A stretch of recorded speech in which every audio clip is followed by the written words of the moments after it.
다음은 더불어민주당의 광주, 광산구 을의 민형배 의원님 질의해 주십시오.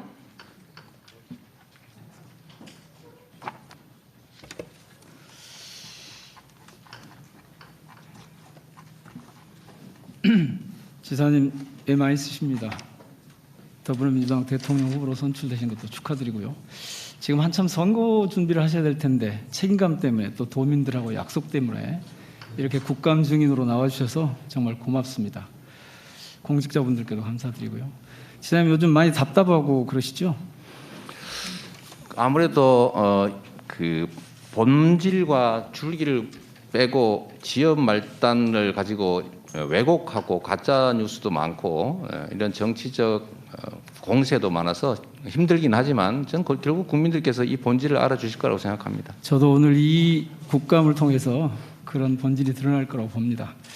국감이 시작된 이래 제가 이 사건 터진 이래 줄곧 주장을 했는데 이 분야의 전문가들이나 지자체장을 경험해 본 사람들은 모두가 압니다. 이 개발 사업의 구조와 본질상 화천대유 게이트의 진실이 밝혀질수록 팩트가 드러날수록 당시 이재명 성남시장의 창조적인 정책 성과와 추진력, 유능함과 청렴함 같은 이재명의 가치를 확인할 수 있을 것이기 때문입니다. 반대로 말도 안 되는 억지 주장하고 있는 국민의힘 쪽 사람들이 이 비리와 부패의 주역임이 드러날 것이기 때문에 그렇습니다. 이른바 그분도 저는 그들 중에 있다고 봅니다. 예를 들면 존경하는 백혜련 의원님께서 조금 전에 말씀하셔서 제가 자세히는 말씀드리지 않겠는데 50억 클럽이라고 하는 것이 폭로가 됐는데 여기에도 다 국민의힘 계열 사람들이었습니다.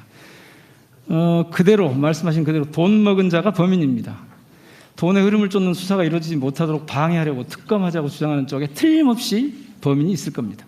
지금부터 지사님께 몇 가지 확인해 보겠습니다. 제가 이 국감에 나온다고 하니까 한국경제신문 건설부동산 전문기자 한 분이 성남 대장지구 민간도시개발사업의 본질이라는 이 보고서를 보내왔습니다. 제가 조금 이따 드릴 텐데요.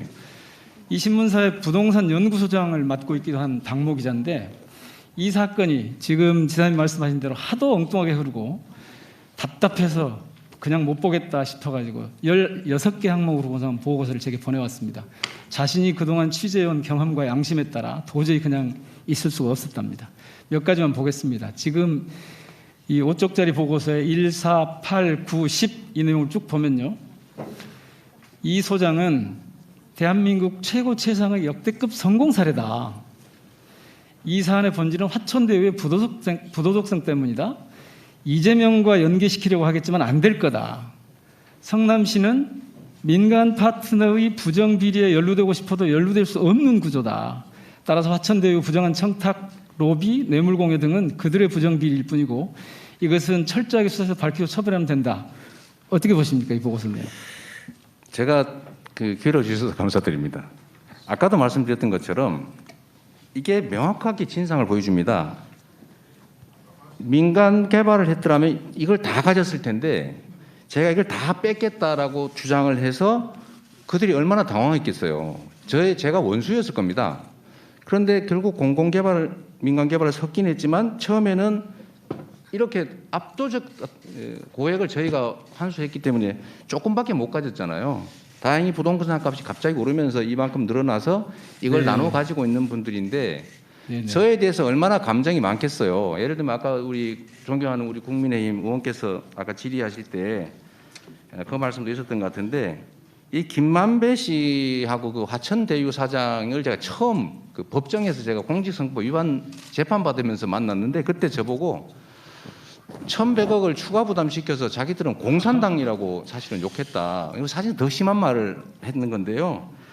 그리고 의원님들 아시는 것처럼 이거 이해관계자들이 다 국민의힘에 가까운 소위 보수 야당에 가까운 사람들 아닙니까? 근데 그분들이 만약에 저한테 돈을 주거나 이익을 줬으면 저를 가만뒀겠습니까? 지사님, 제가 이 보고서가 왜 타당한지를 몇 가지 질문을 통해서 좀 확인해 보겠습니다. 우선 이재명 시장님 이전에 민선 성남시장들이 모두 구속됐었죠. 네. 예. 그런데 다르죠. 지금 아주 청렴하게 해오셨죠. 그렇습니다. 부동산 비리에 엮인 그런 전인들하고 다르게 그 부동산 투기 세력과 싸워서 5천억이 넘는 개발 이 공익 환수를 해내셨죠. 그래서 역대급 최대 최고 성과라고 하는 아까 그 부동산 연구소장의 표현이 맞는 거죠? 제가 5,500억이 아니고 7,200억인가까지 했습니다. 하여튼. 다른 데서도 사실 이런 식으로 좀 해서 환수한 게 그 있습니다. 다음에 그래서 그렇게 국민의힘 토건비리 카르텔하고 이재명 시장이 사투를 벌였고 거기 나오는 건 앞서 말씀드렸던 것처럼 다 대장동에서 한탕 해보려던 그 국민의힘 계열 사람들이었죠. 그렇습니다. 그렇기 때문에 이 세력과 싸우느라고 힘이 많이 드셨을 텐데 그분도 아마 그들 중에 있어야 맞겠죠? 당연하지요. 만약에 예. 제가 저기 소유자면 예. 왜 그러겠습니까? 그럼 제가 제가 그냥 설계를 다 좀- 허가해줘 버리고 추가 예. 환수도 하지 말고 부산 LCT 있지 않습니까? LCT는 100%다 민간업자가 다 가졌는데 거기는 시 돈으로 기반 시설까지 해줬잖아요. 1,000억 원. 그러니까 그분은 그쪽에 있는 게 맞네요. 그렇습니다. 그다음에 그 설계 안에 설계가 있는데 공공이익 그 개발이익 환수 설계하고 그다음에 도둑 설계가 있다고 제가 줄곧차게 지금 얘기를 해오고 있습니다. 제가 그 점 보고 자, 아주 이 기발하다고 대목이 생각했습니다. 중요한데요. 이 개발이익 환수 설계는 성남시장으로서 지사님이 하신 게 맞죠? 네, 공공 환수 설계를 한 겁니다. 예. 그리고 이 도둑 설계에 성남시장으로서 관여한 바 있느냐 없느냐가 중요한데 여기 개입할 수가 있습니까? 여기 개입하면 직권남용이죠. 자, 이게 자 국민의힘 의원님들 일부러 그렇게 방해하지 마시고요. 자 정확하게 얘기하면 아까 저희 백혜련 의원님께서 질의하신 내용 중에 있는데 정영학인가 무슨 우긴가 하는 그분이 그렇게 얘기를 했다고 해요. 토건 세력 배제가 이재명 시장의 방침이기 때문에 자기들은 뒤에 철저히 숨었다. 제가 기사에서 봤습니다. 그렇게 하여튼 이 얘기했고요. 도둑 설계에 티끌만큼도 관여한 적이 없고 관여할 수도 없는 상황이었죠. 3중 장막 뒤에 숨었는데 예. 첫째는 은행 뒤에 숨었고 두 번째는 금전신탁 SK 뒤에 숨었고 SK 안에서도 특정 금전신탁이라고 하는 세 번째. 지사님, 그렇습니다. 네. 그래서 그분은 바로 이 도둑 설계의 주역 가운데 하나 있을 거다 이렇게 여겨집니다.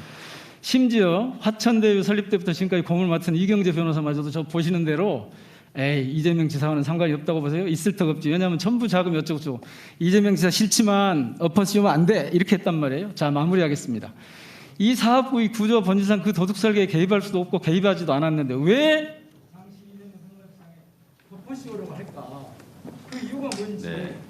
느낌을 이렇게 분석하신 바가 있습니다. 네. 제대로 좀 말씀해 주세요. 그야말로 적반하장이라고 할 수 있습니다. 간단하게 말씀을 드리면 이 엄청난 개발 이익을 100% 민간에 주자고 한 게 국민의힘의 공식 당론이었습니다. 그리고 국민의힘 국회의원 동생이 돈 받고 뇌물 받고 감옥 갔습니다.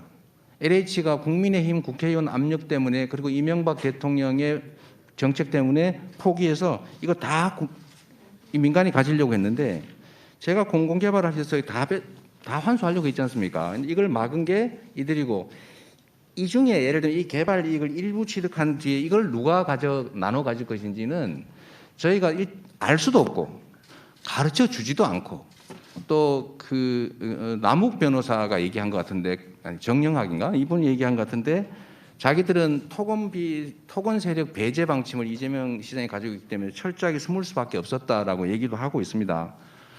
그리고 결국 돈이 문제 아닙니까? 돈. 이 이익을 누가 가졌느냐? 다 국민의힘 관련자들이 가진 겁니다. 그러니까 이거를 저는 예를 든다면 제가 마을 동네 모습 입장에서 도둑대들이 와서 막 마을 물건을 훔쳐가길래 제가 몇 사람 조직해가지고 그중에 뺏으러 가서 다 뺏어 오려고 했는데 이거를 못 뺏게 방해한 사람들이 있었던 거예요. 이 방해한 사람 때문에 저희가 70%든 50%, 60%밖에 못 가져왔는데 거기에 대해서 너 왜 그거 다 못 뺏어 왔어? 라고 하는 거는 사실은 이게 도둑이 몽둥이를 든 꼴이다라는 말씀이고요. 제가 마지막으로 자꾸 여러 말씀 하시는데 제가 이 자리에서 한 말씀만 드리겠습니다. 우리 국민들께서 보고 계시니까요. 첫 번째는 제가 인사권자 입장에서 이 도둑들의 물건을 되찾아오는 과정에 여러 사람들이 동원되는데 그중에 일부가 저의 기대와 저의 요청을 반해서 일종의 도둑들과 연합을 했을 거라는 지금 문제 제기가 있습니다.